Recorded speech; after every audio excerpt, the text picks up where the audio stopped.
श्री कृष्ण गोविंद हरि मुरारी, हे नाथ नारायण वासुदेव। ओम नमो भगवते वासुदेवाय। ओम नमो भगवते वासुदेवाय। ओम नमो भगवते वासुदेवाय। श्रीमद्भागवत एकादश स्कंद अथाष्टदशोऽध्यायः।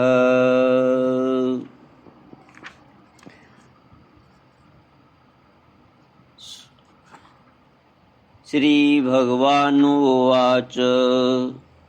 श्लोक 26 से भगवान कहते हैं कि वानप्रस्थी को या सन्यासी को भिक्षा भी अधिकतर वानप्रस्थियों के आश्रम से ही ग्रहण करे। वानप्रस्थ सन्यासी, क्योंकि कटे हुए खेतों के दानों से बनी हुई भिक्षा शीघ्र ही चित्त को शुद्ध कर देती है और उससे बचा खुचा मोह दूर होकर सिद्धि प्राप्त हो जाती है। श्लोक 26वां। न तद् वस्तुतया पश्येत् दृश्यमानं विनश्यति, आसक्त चित्तो विरमेद्दिहामुत्र चिकीर्षितात्। विचारवान सन्यासी दृश्यमान जगत को सत्य वस्तु कभी न समझे, क्योंकि यह तो प्रत्यक्ष ही नाशवान है। इस जगत में कहीं भी अपने चित्त को लगाए नहीं। इस लोक और परलोक में जो कुछ करने पाने की इच्छा हो उससे विरक्त हो जाए।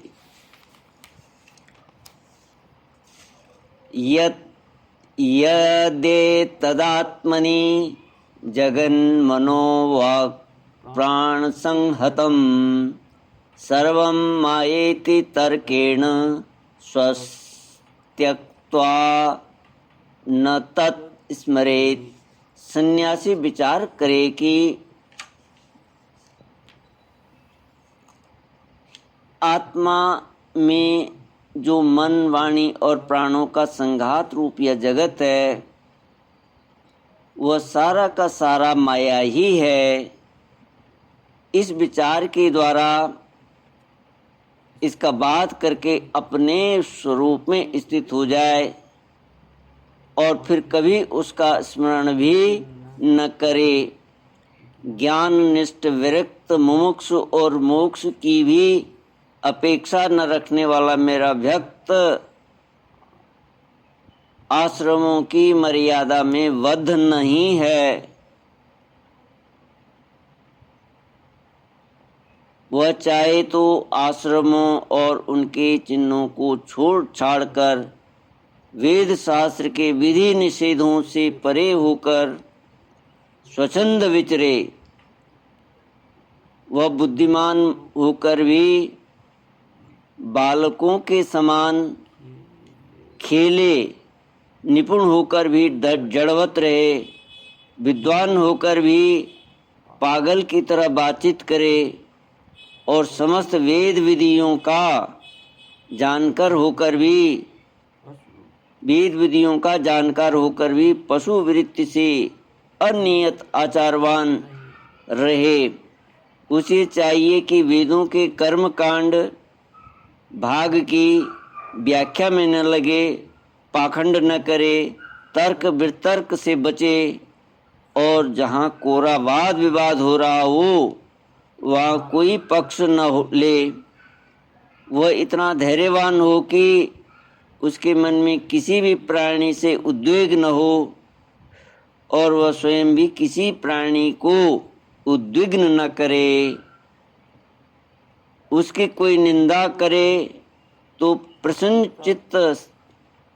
प्रसन्नता से सह ले किसी का अपमान न करे। प्रिय उद्धव, सन्यासी इस शरीर के लिए किसी से भी बैर न करे। ऐसा बैर तो पशु करते हैं। जैसे एक ही चंद्रमा जल से भरे हुए विभिन्न पात्रों में अलग अलग दिखाई देता है, वैसे ही एक ही परमात्मा समस्त प्राणियों और अपने में भी स्थित है। सबकी आत्मा तो एक ही है। पंचभूतों से बने हुए शरीर भी सबके एक ही हैं, क्योंकि सब पांच भौतिक ही तो है। ऐसी अवस्था में किसी से भी बैर विरोध करना अपना ही बैर विरोध है।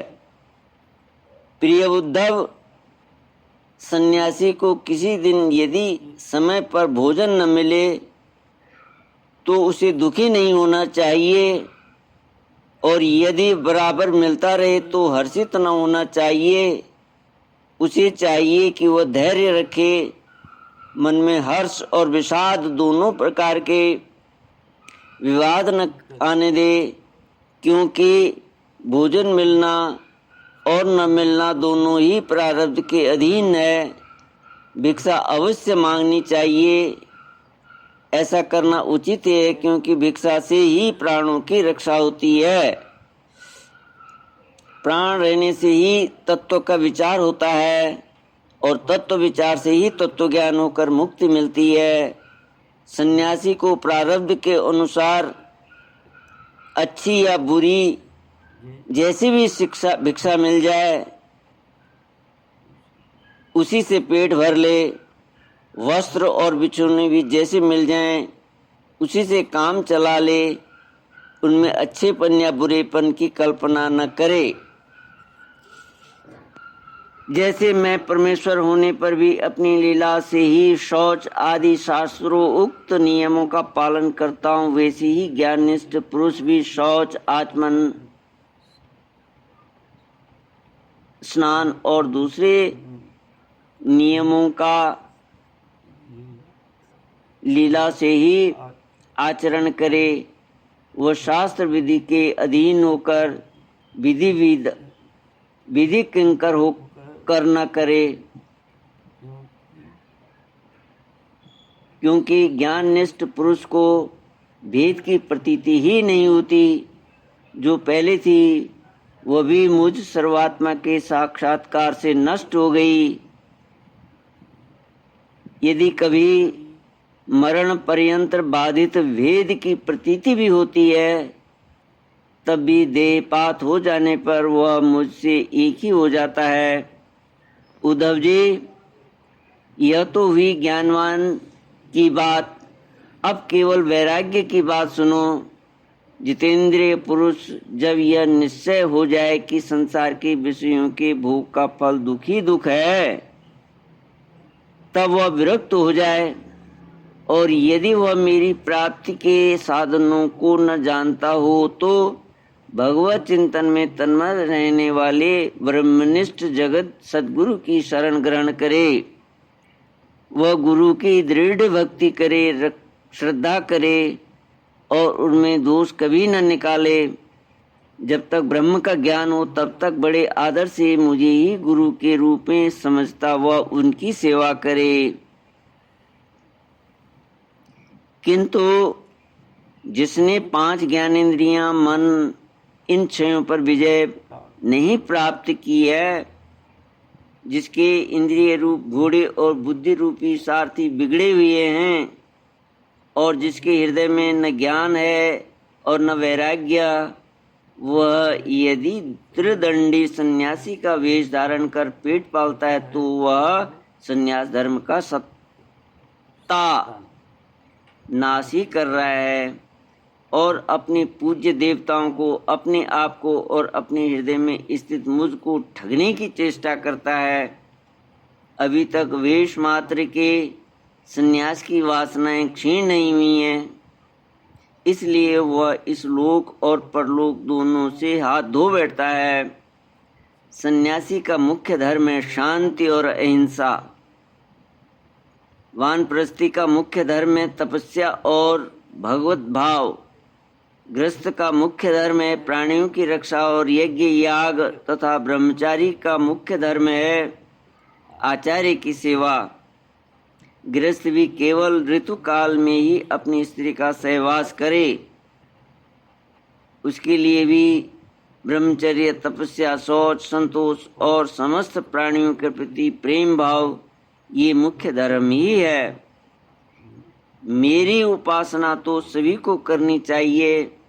जो पुरुष इस प्रकार अनन्य भाव से अपने वर्णाश्रम धर्म के अनुसार मेरी सेवा में लगा रहता है और समस्त प्राणियों में मेरी भावना रहता है, उसी मेरी अविचल भक्ति प्राप्त होती है। उद्धव जी, मैं संपूर्ण लोकों का एकमात्र स्वामी, सबकी उत्पत्ति और प्रलय का परम कारण ब्रह्म हूँ। नित्य निरंतर बढ़ने वाली अखंड भक्ति के द्वारा वह मुझे प्राप्त कर लेता है। इस प्रकार वह गृहस्थ अपने धर्म पालन के द्वारा अंतःकरण को शुद्ध करके मेरे ऐश्वर्य को, मेरे स्वरूप को जान लेता है और ज्ञान विज्ञान से संपन्न होकर शीघ्र ही मुझे प्राप्त कर लेता है। मैंने तुम्हें यह सदाचार रूप वर्णाश्रमियों का धर्म बतलाया है।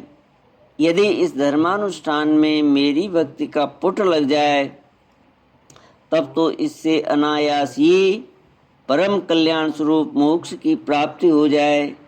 साधु स्वभाव उद्धव, तुमने मुझसे जो प्रश्न किया था उसका उत्तर मैंने दे दिया और यह बतला दिया कि अपने धर्म का पालन करने वाला भक्त मुझ परम ब्रह्म स्वरूप को किस प्रकार प्राप्त होता है। श्री कृष्ण गोविंद हरे मुरारी, हे नाथ नारायण वासुदेव। इति श्रीमद्भागवते महापुराणे पारमहंस्यां संहितायां एकादश स्कंदे अष्टादशोऽध्याय। ओम पूर्णमद पूर्णमिदं पूर्णात् पूर्णमुदच्यते पूर्णस्य पूर्णमादाय पूर्णमेवावशिष्यते। ओम शांति शांति शांति। हरि ओम। श्री गुरुभ्यो नमः।